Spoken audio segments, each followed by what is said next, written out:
Hi, digital imaging. How are you guys doing? Okay, so this is welcome to week 7. So what I want to do is I want to take, and let me move this over so you guys can see that, okay? I want to take a look at Module 6, and then we'll see what we have coming up in Module 7. So moving to Module 6, we had the Photoshop feats and flubs, and that was fun. I was kind of looking for something in here, and I mentioned it several times to several students.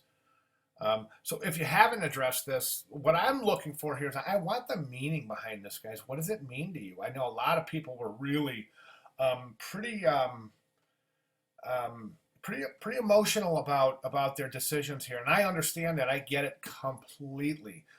It's a dirty, dirty world we live in when there's so much visual deception going on in the world of advertising and the world of design, as it were. So just that's what I was looking for. We all we've all seen good and bad Photoshop examples, and actually some of the bad ones were pretty good. I thought. I think we mentioned that as well. And that, by the way, that discussion is still open. That discussion board is still open, so that by no means is wrapping this discussion up. So, excuse me, folks. So, okay, so that's still open. I created an image trace in Illustrator working with color. So this was great too, but I want to mention something about this. Okay, image trace in Illustrator is super recognizable. Really, really super recognizable. So use with caution. It's great, fun. Spend a weekend with it, get it out of your system, but it should be used with restraint and only for specific reasons. Don't try to do an image trace on a piece and then call it done. I mean, it's a great way to set up your spot illustrations. It's a wonderful tool, but it's not a tool that you just use alone and expect good results. So the reason being is it's so recognizable. So keep that in mind. Food for thought. Then we had application exporting Illustrator files to Photoshop, and I think most everybody got that. We thought we cleared up all the issues, and I'm sorry about that, folks. I really am. Excuse me. I'm sorry about that. The confusion with the files. I'll get that taken care of. I'm teaching this class again next semester, I believe. So um, that is. Oh, by the way, some of you are in my typography class next semester, so that's awesome. I'm looking forward to that. So okay. So anyways, where were we? Exporting Illustrator files to Photoshop. If you had issues getting the file open, then we'll look into that and see, maybe we'll overlook the fact that if you didn't get it in time, and I understand that. But which leads me to my next topic, which is Module 7, and that is where you turn in the rest of your work. Okay, let's move to Module 7. And as you can see, we have this application, print a collection of some of your best work, and then arranging it on a neutral background, photograph it, and download it to your computer. Next, open the file in Photoshop to edit, crop, and color correct the images. Save for web and upload to your WordPress. Why are we doing this? Excuse me, folks. Why are we doing this? Springtime. It's springtime when the allergies kick in. Anyways, so why are we doing this? Why are we doing this print photo upload thing? Well, one of the main reasons is to show you what could be potentially involved in some of your workflow, some of your digital workflow. So and plus this is really a great application exercise to prepare you for your portfolio classes, which will be coming up before you even know it.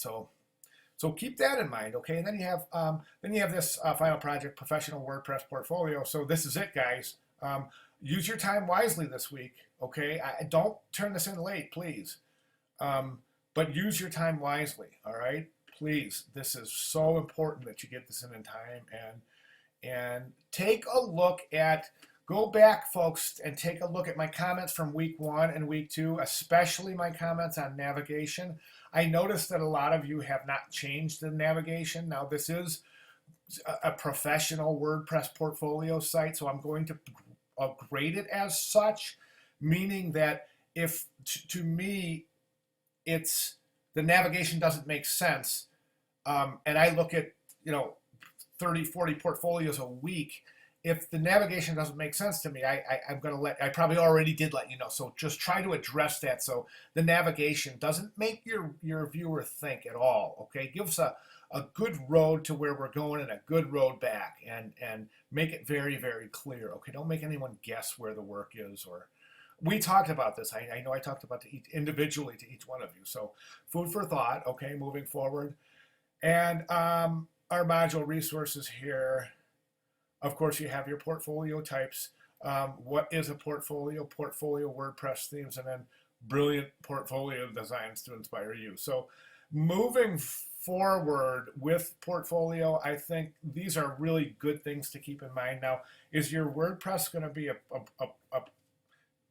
ready portfolio when this class is over? Probably not. We're setting the work up. We're doing some work. I mean, I don't mean when this class is over. I mean, if you guys are compiling your work in a WordPress presentation, that's awesome. It's great experience. And you can use that once you're ready to compile your final student portfolio or your first professional part of your first professional identity portfolio. So really good stuff to know. So just take a quick look at these and see if any of these can help you. Okay, and then that's module resources, and then we have and that's it. Okay, so you just have the application and the final project. So that's it, folks. A light week, and of course the reason is so we can polish this guy up real nicely before we turn into final. Okay, this guy right here. So if you have any questions, comments, or concerns, please let me know, and I can address them before we can get with this before you turn it in. If you have anything that you don't understand, or any of my comments regarding the navigation and your presentation of your work, a lot of them are presented too small. A lot of them are presented incorrectly, and that was all mentioned. So don't be afraid to go back and look at your reviews, folks. Okay, so that's it. Good luck. I'll see you this week. Actually, I won't see you at discussion board this week. We'll see a few of you wrapping up week 6, but moving forward, I'll see you next week, and please get with me if you need help this week. Okay, folks, have a great week. Thanks.